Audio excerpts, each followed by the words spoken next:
खुलुमबाय बे समाव दङ बडलेण्ड इंखं टेलिभिजननि स्टुडिअ आं खोमथागोरा गयारि।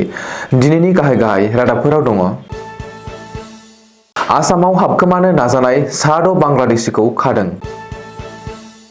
लामा जाब्रबथायाव रेपिड' ड्राइभार आरो सासे आइजोनि जिउ खहा।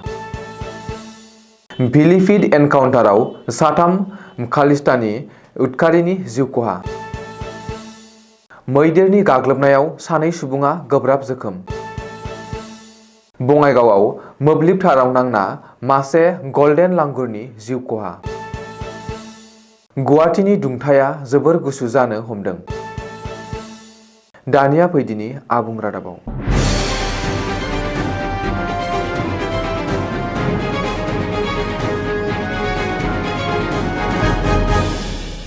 भारत बांग्लादेश सिमानि गेजेरजों रबिबारखालि आयेननि बेरेखायै आसाम रायजोआव हाबखोमानो नाजानाय सा6 बांग्लादेशी सुबुंफोरखौ रैखाथि हानजाया हमनो मोननाय जादों। पुलिसआ खानाय बांग्लादेशी नोगोरारिफोरखौ मुस्ताफिजुर रहमान, गब्ब क्रुज, मोहाम्मद लेनिन मिया, रिजालुल इस्लाम आरो साइफुल इस्लाम आरो मुख्तार हुसैन होननानै सिनायथिनाय जादों। दासान्दि आसाम पुलिसआ बिसोरनि सायाव मा जाहोननि थाखाय आसामाव हाबफैनो नाजानाय जादोंमोन बेनि थाखाय आयेननि गेजेरजों गोख्रोङै नायबिजिरनो बिसोरखौ कास्टडियाव लांनाय जायो। बेनि अनगायैबो आसामनि गिबि मन्थ्रि डक्टर हिमन्त बिश्व शर्मायाबो सिमा फारसे गोख्रोङै नोजोर होनायजों लोगोसेनो आयेननि बेरेखायै रायजोआव हाबफैनो नाजानायफोरखौ होबथानो गोख्रोङै दिथा होनायखौ नुनो मोननाय जादों। गुवाहाटी नोगोरमानि सुपारमार्केट फ्लाइअभाराव रबिबारखालि लामा जाब्रबथायजों सासे रेपिड' ड्राइभार आरो सासे आइजोआ दुखुनांथावै जिउ खहा जायो। सुलुङाव फोरमायथिनाय बादिब्ला गंसे सिनाय मोनै गारिया उनजों सौख्लायनानै लोगो खारखुमादोंमोन, जाहोनाव बे जाब्रबथाया सोमजिदोंमोन होननानै मिथिनो मोननाय जादों। बे जाब्रबथायजों जायगायावनो जिउ खहा जानाय रेपिड' ड्राइभारनि सिनायथिखौ नलबारि जिल्लानि रनजित राजबंशी 24 बोसोर होननानै सिनायथिनाय जादों। बेनि अनगायैबो रेपिड' गारिनि उनाव जिरायनाय आइजोखौ फाहामथाय होनो गुवाहाटी मेडिकेल कलेज हस्पिटालाव थिसननाय जादोंमोनब्लाबो दुखुनांथावै जिउ खहा जायो।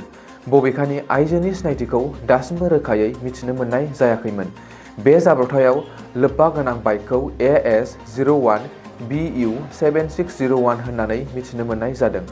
दसे समनि उनाव जाथायसालियाव पुलिसफोरा नुजाथि हैनानै जाथायनि बागै गोख्रोङै नायबिजिरनायबो जायो। पान्जाब पुलिस आरो उत्तर प्रदेश पुलिसआ समबार फुंनि समाव उत्तर प्रदेश रायजोनि पिलीभीत जिल्लायाव मोनसे गोख्रों अपारेसन खालामनायनि जाहोनाव साथाम खालिस्तानी उदखारिखौ एनकाउन्टार खालामनाय जायो। थैनाय साथाम सुबुंखौ गुरबिन्द सिंह 25 बोसोर, बीरेन्द्र सिंह उर्फे रवि 23 बोसोर आरो जयप्रीत सिंह उर्फे प्रताप सिंह 18 बोसोर होननानै सिनायथिनाय जादों। बबेखानि बै साथामबो उदखारिफोरा गुरदासपुर पुलिस पस्टआव ग्रेनेड खुबैनायजों सोमोन्दो दंमोन होननानै सुलुङाव मिथिहोदों। पिलीभीतनि भुरनपुर ओनसोलाव थानायखौ मिथिनो मोननायनि उनाव संदाननायनि गेजेरजों अपारेसन खालामनायाव गुलि बारुदनि दाङाबाजियाव साथामबो उदखारिफोरा जिउ गोमादोंमोन। लोगोसेनो अपारेसनाव गंनै AK-47 राइफल्स, गंनै ग्लक पिस्तल आरो गोबां गोथां गुलिफोर जब्द खालामनायबो जादों। गलाघाट जिल्लायाव समबारखालि हाग्रानि मैदेरा गाग्लोबनायनि जाहोनाव सानै सुबुंफोरा गोब्राब जोखोम जानाय जाथाया सोराङाव फैदों। सुलुङाव फोरमायथिनाय बादिब्ला गलाघाटनि बालिजान ओनसोलाव थानाय रङाजान साहा बागाननि बादल मुंनि सासे सुबुङा मैदेरजों गाग्लोबजानानै गोब्राबै जोखोम जादोंमोन। बे गिख्रंथाव जाथायनि उनाव ओनसोलाव दुंहाव थासारि सोमजिनायखौ नुनो मोननाय जादोंमोन।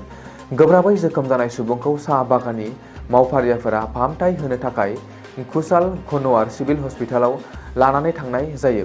बेनि अनगायैबो रिपर्टआव फोरमायबावनाय बादिब्ला मैदेरनि गाग्लोबनायाव गुबुन सासे बाबाय भुइया मुंनि 14 बोसोर बैसोनि सासे सुबुङाबो गोब्राब जोखोम जादोंमोन होननानै मिथिनो मोननाय जादों। आसामनि मिथिंगाखौ समायफ्लेहोग्रा मासे गल्डेन लांगुरा मोब्लिब ताराव नांनानै थैनो गोनां जादों। बङाइगाव जिल्लानि बाख्लाफाङा खुजियापारायाव बे जाथाया जादोंमोन। हाग्रा बिफाननि सुलुङाव फोरमायथिनाय बादिब्ला बेयो 4थि जाथाय। सिगाङाव गुबुन समाव माथाम मोख्राया बेबादिनो थैनो गोनां जादोंमोन होननानै मिथिंगा नायबिजिरसंगिरि डक्टर जयदीप सिला मिथिहोदों। बोसोर गोदान 2025 मायथाइनि जानुवारि दाना फैगौनि सप्तासे सिगाङाव गुवाहाटी नोगोरमानि बिदुंथाया आथिखालाव जोबोर गुसु जालांनो हमदों। समबार खालि गुवाहाटी नोगोरमानि साननि बिदुंथाया 26 डिग्री सेन्टिग्रेड आरो मोनानि बिदुंथाया 13 डिग्री सेन्टिग्रेड रेकर्ड खालामदोंमोन। IMD एबा बोथोर बिगियान बिफाना मिथिहोनाय बादिब्ला फैगौ 7 सानाव फुं समाव जोबोर रोजा खुवा खुगोन आरो सानजौफु समाव बे खुवा खुनाया बाङाइ जाहैगोन। दिनैनि रादाबा एसेनोसै, गोजोन्थों।